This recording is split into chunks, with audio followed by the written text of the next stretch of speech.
Hey, I'm Jusko from ProudMoney.com. The Capital One Venture X card now out on the market, and of course I applied for it, and in this video I will tell you how that went. But first I'm going to ask you to please subscribe to this YouTube channel if you have not already, and if you have already, I thank you for doing so. So last week talked about the announcement that Capital One coming out with this new high-end travel card called the Venture X. If you haven't watched that video, you should go check that out because we kind of broke it down and talked about all the things that it is offering. My take on it essentially was sort of a stripped down luxury travel card, giving you most of the things that I think most people would want out of a higher end travel card, and leaving behind the things that maybe some of the other card issuers tack on to their high-end travel cards so that they can increase that annual fee, and then you have a lower annual fee with this card. So I was impressed with what Capital One came up with here. Now, for me personally, I've gotten kind of too many credit cards in the recent past, so when I looked at this card, I thought, well, I don't know if I should apply for that or not, but I know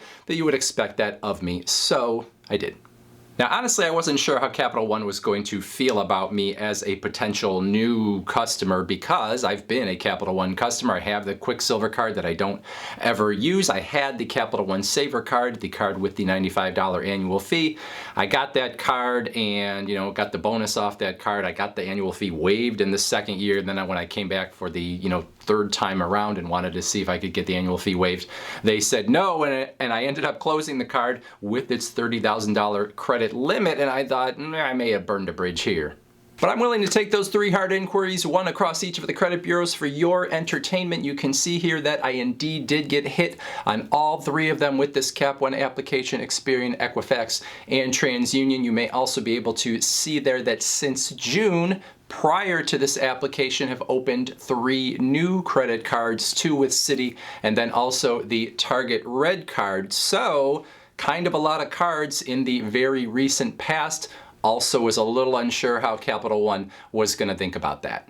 So I was a little unsure of my chances, but what good is an 800 plus credit score if you don't take it out for a spin once in a while? So I applied. Now the application process, fairly standard. However, there were 3 optional questions on the application that I don't know if I've seen on a Capital One or other card issuers' credit card applications before. The first one was, how much do you spend on average on your credit cards? And I thought to myself, do I want to answer this question or not? Finally, I decided that I was going to put $2,500, which honestly, I don't know if I spend $2,500 on average on my credit cards, and if I do, they would be spread across multiple credit cards, but it's an optional question, and no one's going to hold my feet to the fire on it. And I thought sometimes I spend $2,500, so who knows? Maybe that's the average over my whole lifetime. I don't know. Anyway, that is what I put. Now, the second question was, how often do you carry a balance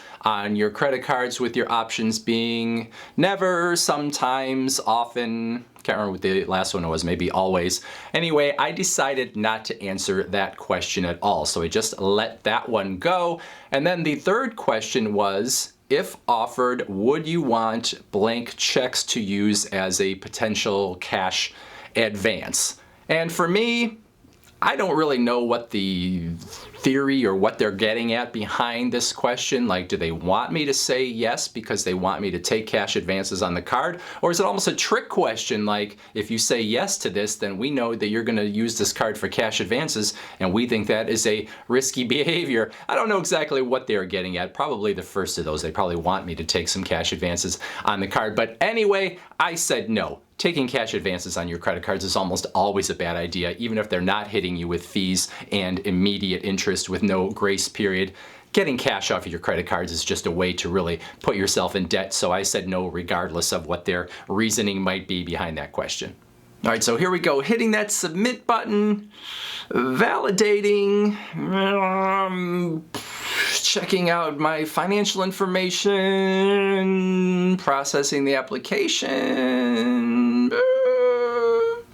Wow, approved, and not only approved, but approved with a $30,000 credit line. I am very surprised given my history with Capital One and the fact that I had a $30,000 credit line in the past that I closed. Giving me that big of a credit line is a little bit of a surprise. In terms of the interest rate, they gave me the 20.99%, which is actually the sort of middle number. It could be 16.99, 20.99, or 23.99 that you could get approved at.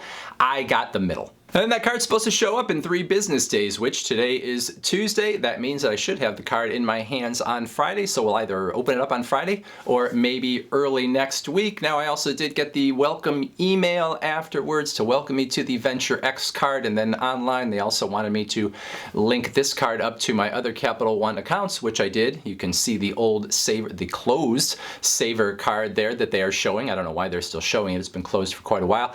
But anyway, I am now in. Now I have to figure out how I'm going to spend $10,000 in the next 6 months in order to get that 100,000 point bonus from this card. That could be a little bit of a challenge, but I'm sure that I am up to it.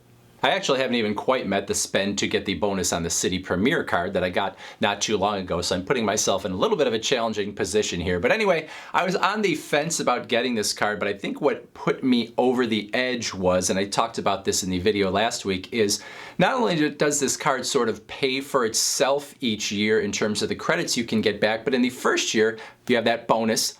But you also have, in the first year, only a $200 vacation rental credit on this card. So you have a $395 annual fee, but you've got that $200 vacation rental credit. You've got the 100,000 point bonus, assuming you can get it. You've got a $300 credit when you book travel with the card through Capital One's travel portal. So it's pretty easy to see the value. And then when you get beyond the first year, you have that 10,000 point bonus that you get every year that you pay the annual fee. So you have credits and you have that bonus every year that you stay with the card. It is a really smart structure that Capital One has put together. Now I just have to figure out how to spend $10,000 with the card over the next 6 months. It may be a humongous Costco run when we get to maybe April or May.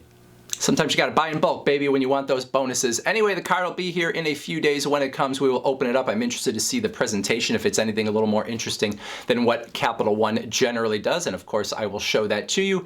Until then, I would love to hear your questions, comments, whatever, in that comment section below. Otherwise, I thank you for watching. And as always, please go to proudmoney.com, where we do credit card reviews. We talk personal finance, we talk deals, and all sorts of other fun stuff too. Thanks for watching. Bye.